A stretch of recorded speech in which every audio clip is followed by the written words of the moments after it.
Returning champion, Jen Smith, welcome back. Thanks for having me again. So we're going to do our first Q&A episode, and we're both really excited about this, so thanks for taking the time to do it. And our first question comes from Dennis Guildhouse, and he wants to know what sessions resonated with us at Shape Kansas City earlier this month and why. And I figured we could maybe expand on that a little bit and talk about more than just sessions. We could bring in some other general highlights. Sound like a good plan? That sounds good. All right, well, I'll start, and I'll say that I think my favorite part about Shape Kansas City was getting to meet all of the previous podcast guests that I've had on the show over the past 2 years. It was really cool to meet folks like Brad Hunter and Caitlin and Austin. And I probably shouldn't have thrown names out there because now I'm forgetting 6 or 8 other names and they're going to feel left out. But my favorite thing was getting to meet all of those people who I've gotten to collaborate with over the past year. Same for me, definitely that connection. And if it's not the national convention, it's all the other conferences throughout the year that you continue to see the same like-minded people coming together and getting to say hi. Those that I've talked to before and have been able to talk more with when some of those people have joined our virtual sessions for the DPE. Yeah, that's right. We got to see some teachers who are in our year-long virtual course. I just put out some dates for that as well. So if folks want to go to the website and see if those dates fit their calendar, they start in August. You can check out those dates at distinguishedpe.com, and we would love to have you register. You can take that course, Jen, this is going to sound crazy, but for up to 15 graduate credits, which could get you almost half of a master's degree. So if you're interested in that, please reach out or sign up through the website. You could also take that course for hours towards your teaching license renewal.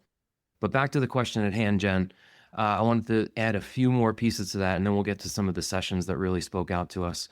I did want to share one other thing about some folks that I met, and it was really cool and impactful to meet them. Actually, Dennis, who asked this question, and his faculty over at San Diego State University, I had a really great opportunity to chat with them, and they told me that they use the book in their university courses, and I just thought that that was the coolest thing.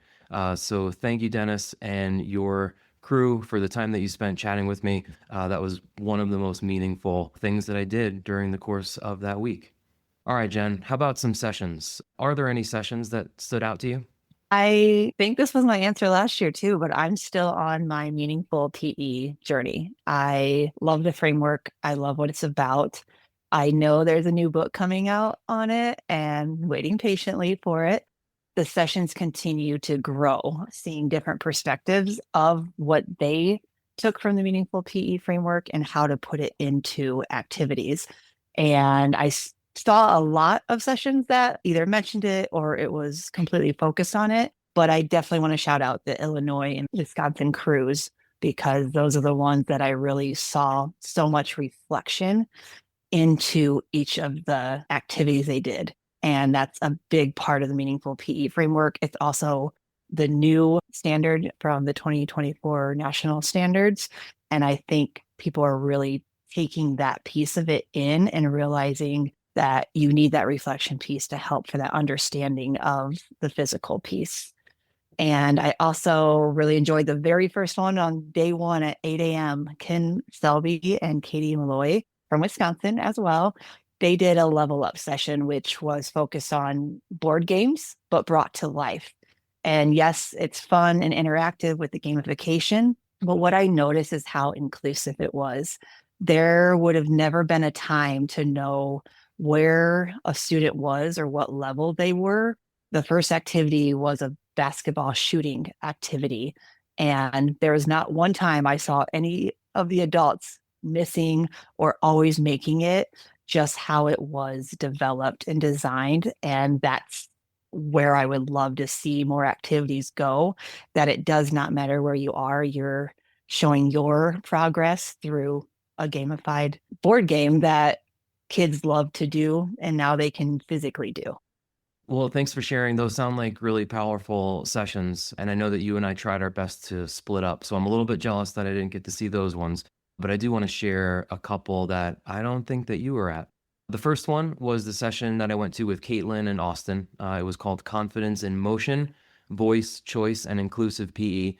And aside from the content just being great, it was really inspiring just to see the way that they facilitate together. They've facilitated plenty of sessions together in the past, and they're just so well organized and professional. And everything that they do is just geared towards making teachers better and providing a better experience for students in PE class. So I wanted to give a shout out to my friends Caitlin and Austin, who were on a previous episode of the podcast also. Another session that I wanted to highlight was Physical Education, the Gateway to Language Acquisition with Jennifer Rushin, John Lodesick, and Charles Silberman. I mean, they were just so well rehearsed and so professional. And the content that they gave was fantastic. And it was geared toward our English language learners, which we know is something that teachers struggle with. I think every teacher wants to make sure that they're providing opportunities for all students to be successful in their class. But when you have students who are just learning the language in your PE class, I think that sometimes that can be a real challenge. So they were able to provide some really fantastic strategies that teachers could start experimenting with. And then the final one was a session called Elevating Physical Education, Driving Engagement Through Excellence in Instruction. And the facilitators were Rebecca Howry and Sean Mignano. And you saw me actually coming down the escalator after I left this session. I just had this huge grin on my face because it was like the most powerful session that I've ever been in. And you kind of snuck up on me a little bit and said, "Hey, what are you so happy about?" And I just blurted out everything that I learned about this session. And I just want to highlight one component from it. You know that I could talk for a half hour about this because of all the happy hours and dinners that we went to, and I wouldn't stop talking about it. But the thing that I took from this session, the number one thing, was that they had a slide that had, I think, 12 or so different instructional strategies on it. So, for example, there was an icon that said learning environment. There was an icon that said differentiation. There was another one that said standards-based.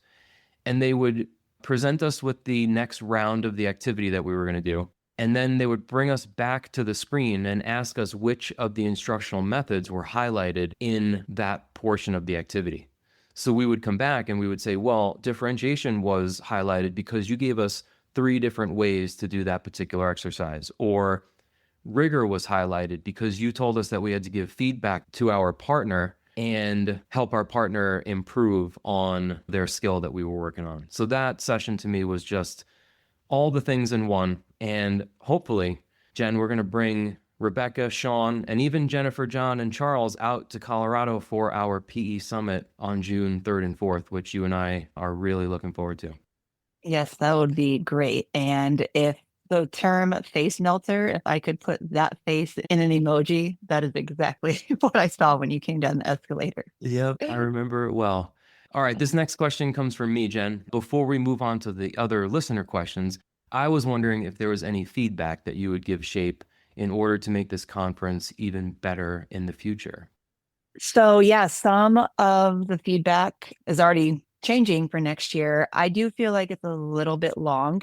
I, for the last few years, have gone the distance. I've come to a pre-workshop and have been there that Saturday following to either for a workshop or attending, and felt a little burnout. And I also heard a few other people just feeling tired, like they're very excited, but by the end of that long week, it is a lot. The brain is taking in a lot. It can be overwhelming. And how much can you take in to implement? But next year, I heard it is a day shorter. So that may really help have intentional sessions for a shorter amount of time.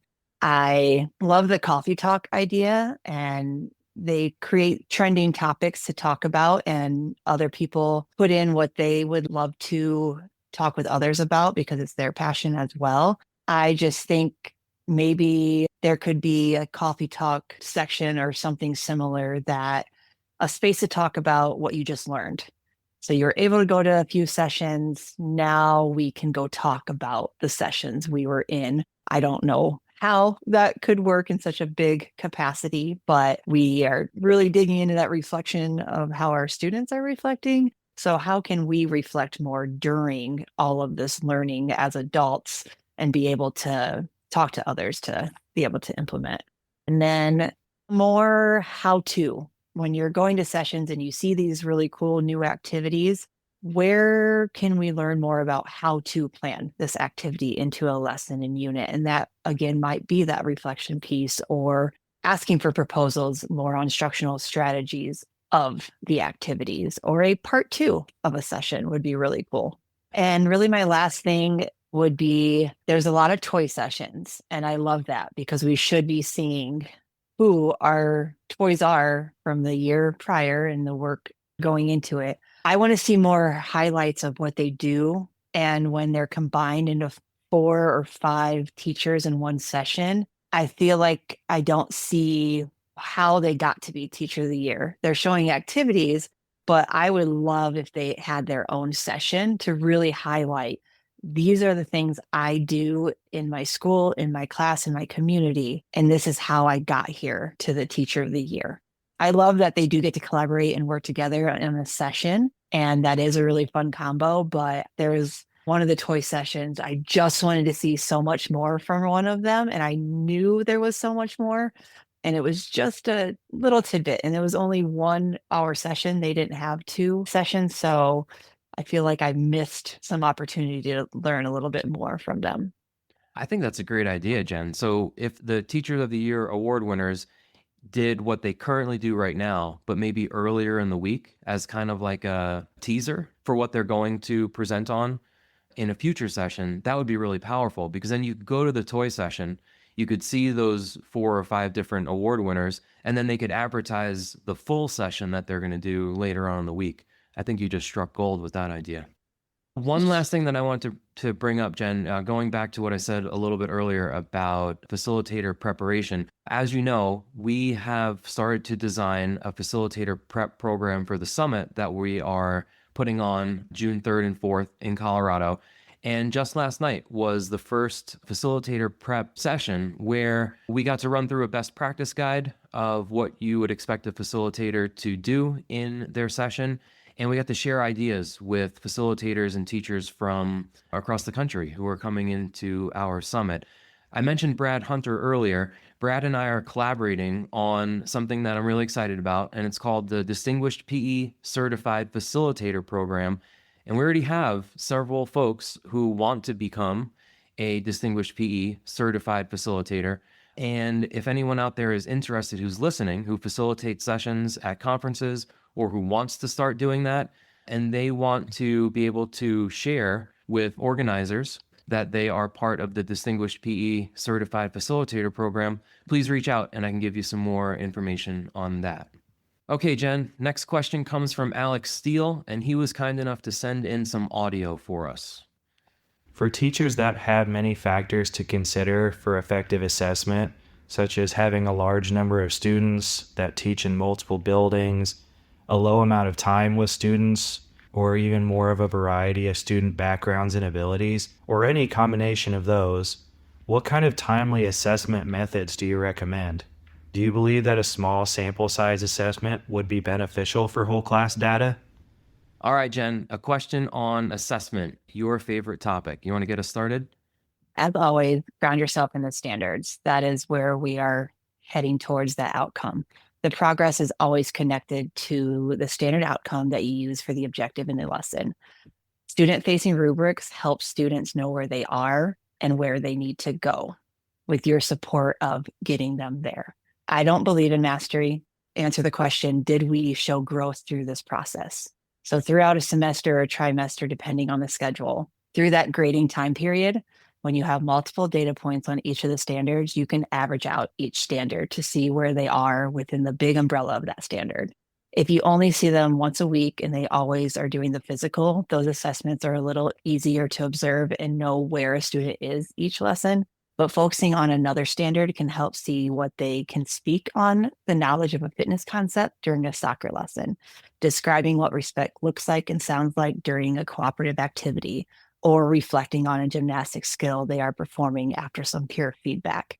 So gathering those pieces of data while you only have them for a short amount of time. Looking at the other outcomes and making standard one a sub-focus helped me get more out of my classes. Using quick exit tickets, turn-in talks, individual check-ins, self-assessment, peer assessments can help students grow and know what some next steps into that next week's lesson are. So yeah, using sample size data should inform your instruction for the next day. I use plickers, plagnets, different names for those, but those were used in my class for students to do a self-assessment. And so at the end of the class period, I saw where they believed they thought they were. And that helped me group students together for that following lesson. So it might be a higher level with a lower level. It might be, hey, I, as a teacher, really need to support this student because they're not there yet. And I need to give them some success criteria to move them forward. So taking any data that you have should inform your planning for the next lesson. Well, as always, when you talk about assessment, I always learn a few things. I think the first thing that I think of, especially with a large number of students, or if you have limited time with your students, like you only see them once a week, is that you have to set reasonable expectations. So I don't think that the expectation should be to collect data on every single one of your students every single day. So you have to come up with a system that works well for you. And if that means that you're going to try to collect data on 8 students per class, then that's what that looks like. And you try to get to all of your students by the end of a unit. So if your unit is 3 lessons or 5 lessons long, try to get a data point on each student by the end of the unit, and don't put unrealistic expectations on yourself that you are going to collect 400 data points every single day.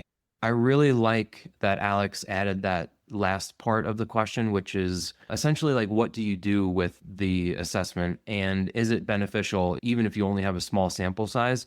Because obviously grading is a part of assessment and you're collecting data for that. But the main part is because you want to use it to reflect on your teaching and to influence your future lessons. So I agree, Jen. I think that no matter what data he's collecting, it shows that there's a number of students who need some sort of modification, or it shows that the lesson is working well just the way that it is. The only thing that I think I could add on to here would be to make sure that you know exactly what you're collecting data on. So be really clear and create a rubric that goes along with your unit. So are you collecting data on students making progress toward a physical skill? Well, if so, then make a 3 or 4 point rubric on what you're going to be looking for, so that as you're teaching and as students are engaged in activity and you are circulating around the room, you can collect some of those data points pretty quickly and easily. And it's also pretty well calibrated throughout all of the students that you're collecting data on. It's not just random numbers that you're putting on your clipboard. If you want to extend the same thing to language, right? Jen and I talk about language objectives quite often. Then make sure, just like Jen mentioned, you're doing turn and talks, or you have exit tickets where students can write out a sentence or two at the end of class. That seems like a no-brainer if you have huge class sizes and you need to collect data on all students at once to have them do a quick exit ticket. And then you could align that language, whether it's verbal or whether it's written, to your language rubric. We're going to look at another question on assessment, so I'm sure that there will be some overlap here. The next question comes from Dave Unwin, and he asks, my district is going to standards-based grading next year, and my question is, what does meeting standards look like? He remembers Jesse giving an example of Shaq making free throws, but his concern is when the final summative assessment is given, does the student who can't physically perform the skill get the same grade as the one who can, whether progress is shown over time or not? And I'm going to pause for a minute to play the audio from Jessie from that episode so that everybody can be on the same page with her Shaq analogy. I think one of the not great practices that we still see linger around on assessment and grading is the physical outcomes piece. I still see those in spaces. And again, like I said, 20 years ago, from the very first time period that I was in education, I was told that this was the way, it was the measuring physical outcomes, instead of considering student learning around cues and demonstration and psychomotor skills. The example I use often is Shaquille O'Neal. I use it as an example to talk about physical outcome measurement and the difference between that and how students can succeed in looking at the cues and demonstration and psychomotor.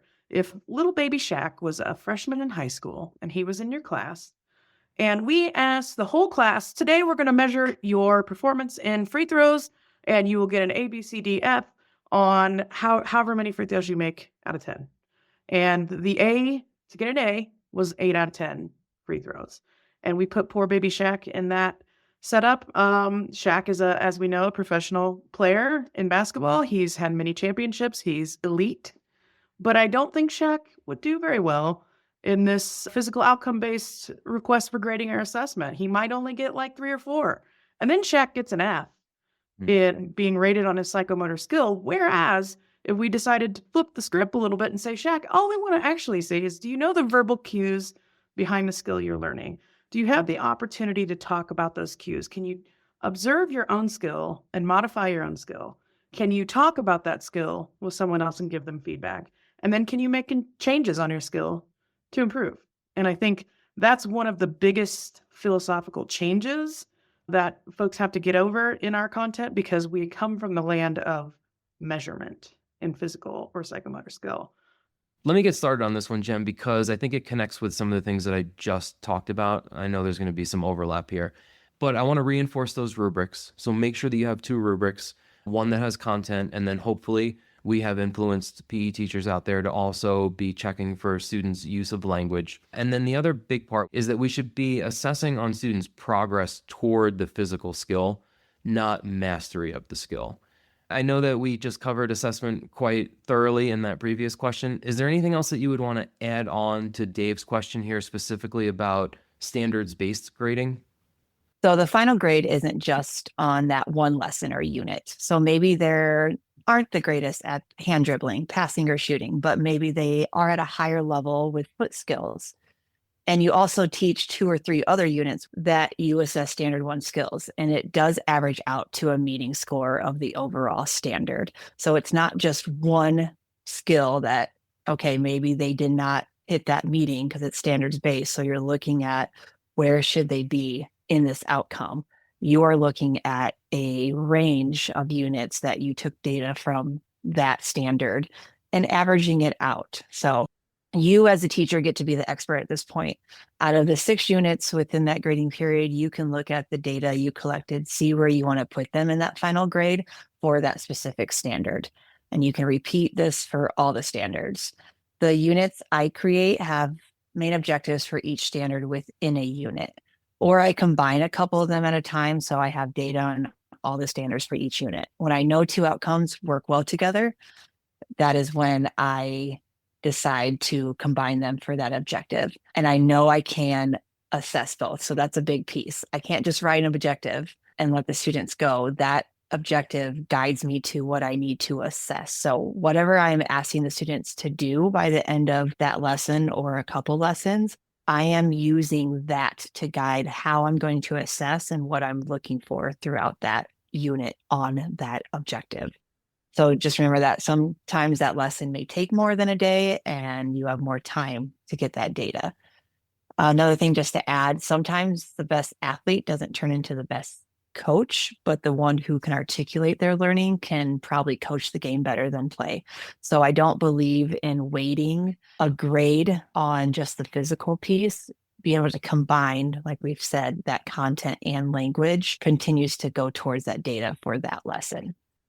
Let's connect it back to Jesse's Shaq example, just to help clarify it for me as well. So in that example, and I'm combining it with what you just said, Jen, which is Shaq might not be the best free thrower. So he might get a 2 out of a 4 on the free throw lesson for that day on the content part, but he might be able to also explain it and provide a partner with feedback. And he might get a higher rating on the rubric for his language use when it comes to free throws. He might be at a 3 or a 4. Along with that, throughout the course of the unit, Shaq is going to be able to demonstrate progress toward other skills that are involved in the game of basketball. So it's not just that his grade is going to be on free throws, but it's going to be on the comprehensive and holistic picture of the skills that Shaq is developing, making progress toward throughout the unit. And then also the other half, I love how you brought up the coaching analogy. That student or Shaq is going to be able to articulate what they're learning as well. All right, well, I hope Dave and Alex that we helped out with those assessment questions. If there's anything that we left out and you want us to refine it, feel free to submit that for the next Q&A episode that we are going to do sometime soon. All right, Jen, a couple more. Jake Burson wrote in and he asked us a great question. What content or course should be taught in teacher prep programs that is not currently being taught or emphasized? What are your thoughts on teacher prep programs and what might be missing from them? All right, this one people are going to start throwing tomatoes because I have to say the word again. A variety of assessments, getting away from point systems. If they are dressed out, if they have done the warm up, if they participated in the main activity, students should leave knowing how to assess for learning rather than of learning. That's a big thing that I feel like when I go out and observe some of the newer teachers, that they've learned how to weight grades and give points. But wherever they went to college doesn't mean they might go to that same state to teach. And each district is completely different. So learning different types of assessments. So it might be standards-based grading, might have proficiency scales or whatever their school is asking for, because it really is determined by that admin. So even in Denver, all the high schools ask my PE teachers to grade differently. So I can't even provide a common document to help them follow on assessing and grading. So even if you aren't standards-based grading, I do believe learning that it is still important to grade through the standards and create a system of what is being asked grounding in those standards. So I do feel like that's a big gap that I do see. And then I see a gap in transitioning. So the teacher is able to launch a lesson, they send them out to do an activity. And a lot of times teachers are nervous to bring them back, because when they bring them back, then how do I get them back out to activity? So bringing them in to start asking questions, getting that student discourse going, and then sending them out to a new level of a game or a different activity that still is helping those students meet that objective, I feel a lot of teachers are nervous about. It's easier for them to just send them out and let them play for 30 minutes straight instead of bringing that transition and student talk. And then my last one is internalization. If those new teachers are given curriculum or resources, being able to internalize what they are given and be able to create their own for their students in their classroom is something that I would love to see be more intentional before they get their own classroom. Yeah, I was going to highlight actually the classroom management piece of it as well. It's almost like it's something that we've come to expect from novice teachers, where their classroom management is going to need a lot of work. So, I mean, that tells me that it's something that they should be emphasizing more at the college level in general. I mean, I'm sure that there are plenty out there that do it well. It's also a really tricky thing to do because you don't have students, right? So you have adults who are being told to act like the kids and like role play a little bit. I mean, I'm remembering this from my own experience. And most of the time, you're not dealing with behaviors because your goal for the class is to lead an activity or give an assessment. So you don't really get experience with different types of behaviors and how to make sure that they're not disrupting learning. So I think that being creative with finding ways to incorporate more classroom management resources would be fantastic for our younger teachers. I actually had a group of teachers at Brooklyn College say exactly that. Their professor, Danny Matos, was kind enough to invite me in, and we did a Q&A. And I asked them at the end this question, actually: what is something that they wish was more prevalent in their teacher education program? And several of them mentioned that they wanted more structures and advice with classroom management. So I think that's a big one. And then while I'm thinking back on my own experience back at university 20 something years ago, I mean, I remember a lot of classes that even at the time didn't seem like they were going to be very relevant, and that time could have been better spent elsewhere. So kinesiology and anatomy classes, like learning every bone and muscle in the body, I feel like the reason that sometimes those courses are in a PE program is to legitimize it in a way. And I could be totally wrong, so feel free to correct me if you think I'm off base here.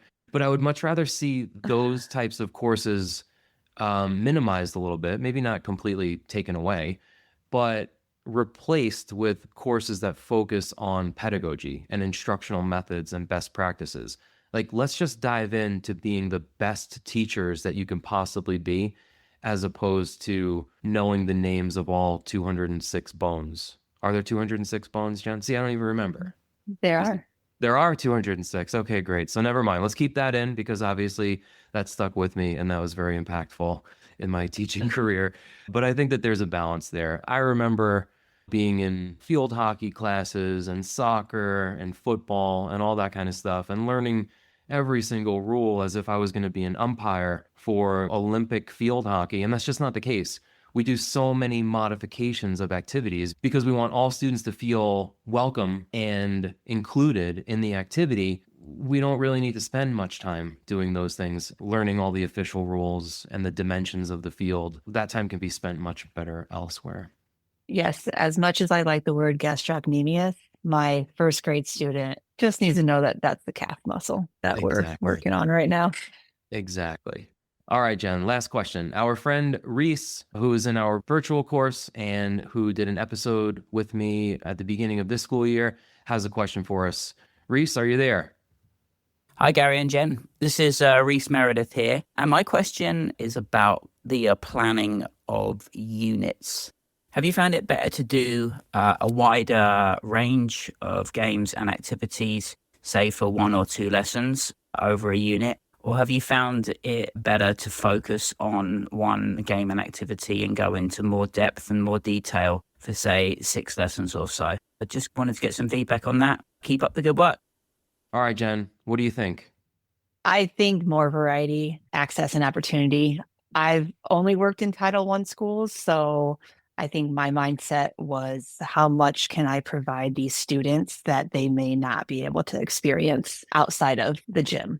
My first elementary school, I had a crazy schedule. I had them for 3 days in a row and had 5 rotations to go through.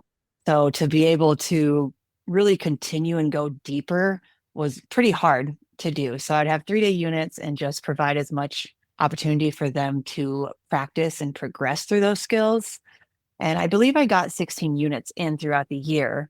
Did I get proficiency? Sometimes, but being able to give so many options and unique options with some units, like I did a circus unit. So different things that I could throw in there because it was 3 days and what could I show them with that was really what I wanted to do. And I just focused on the other standards to use and not so much standard 1 because I was like, can you be a good human while we're playing this activity and learn how to respect others in the equipment while doing this other activity? I ended up planning semester 1 and semester 2 with the same concepts, but with different manipulatives. So if I had catching and throwing unit in semester 1, I used a couple manipulatives then, and then I did the same unit in semester 2 with different manipulatives. And if I thought they were able to apply the skill more with that concept, I would put more application into it at the end of that 3 days. But using data from semester 1, I determined that plan if they were ready for that concept and that skill to be more applied. And our Colorado standards are vague in some of the skills. So there's one that says passing in an open space with a defender. It doesn't say what you have to pass with or how you have to pass with it. It doesn't even say hands or feet. So I was able to use that and continue to work on that skill, but throughout different units. So there's a few units that I would come back and continue on. So striking was a favorite of my students. So I would come back and do 3 more days to be able to get to all the different ways to strike because there's long implements, short implements, and all the fun new games we could to find a way to apply those skills in different ways. I also was very transparent with the community, the families on the report cards, and expressed that throughout the year, it will be used like a progress report, and the last report card will show where they landed for that grade level outcome. And it was transparent because I was not able to see them. I believe I saw my students 31 times the whole year.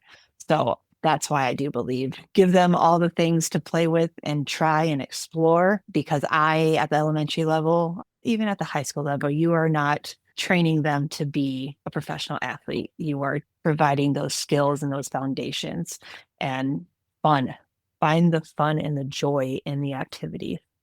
I'm making some connections between Reese's question and what you said back to the question that Alex asked earlier about using assessment for influencing future lessons. And it seems like it would be more likely to extend a unit that focuses on standard 3, our standards-based social skills, than it might be to extend one that focuses on standard 1. Because so many teachers will say, at various points in the year that students aren't cooperating with each other, or they're not acting socially appropriate when they win or when they lose an activity, or they're not sharing or being collaborative, etc. And I feel like that's data that should tell a teacher to go back and either reteach or to extend a current unit that is focusing on those standards-based social skills. Whereas if at the end of a hockey unit, you notice that not all of your students made as much progress in a wrist shot or in stick handling, well, that just might be where we end up for the year, because that's not the most important skill that you're going to teach them all year long. And then, like I've mentioned a couple times on the show, I'm working on a K through 5 curriculum that I really hope is going to be ready and come out this summer. So Reese's question was really relevant to the work that I'm doing right now. And I thought about some of the units that I've been preparing. For example, I have a hockey unit that is 5 lessons long. I have a field day preparation unit that focuses on standards-based social skills, and that one's only 2 lessons. And then the first unit of the year, which is called Establishing a Safe Learning Environment and Demonstrating Respectful Behavior, is 3 lessons. So just like you mentioned, throughout the course of the year, the length of the units might change just based on the topic or based on what you're seeing from students. I also think that PE teachers are in a really unique position because they can just read the room. They can see what their students are telling them and what they're passionate about and what they need, and then implement units that meet those needs. It's not like being in a literacy class or a math class where someone is telling you your next unit has to be this because the test is coming up next month and students need to have covered these units. It's not like that. So PE teachers have that flexibility. And I think that this is an opportunity for them to lean into that and just teach what it is that their students need. All right, Jen, let's wrap it up there. I want to give a special thanks to Alex Steele, Dennis Guildhouse, Dave Unwin, Jake Burson, and Reese Meredith for submitting questions for our first Q&A episode. And of course, to you, Jen, for helping answer them. If you have a question that you'd like us to answer in a future episode, you can send it in audio or written form to Gary@distinguishedpe.com.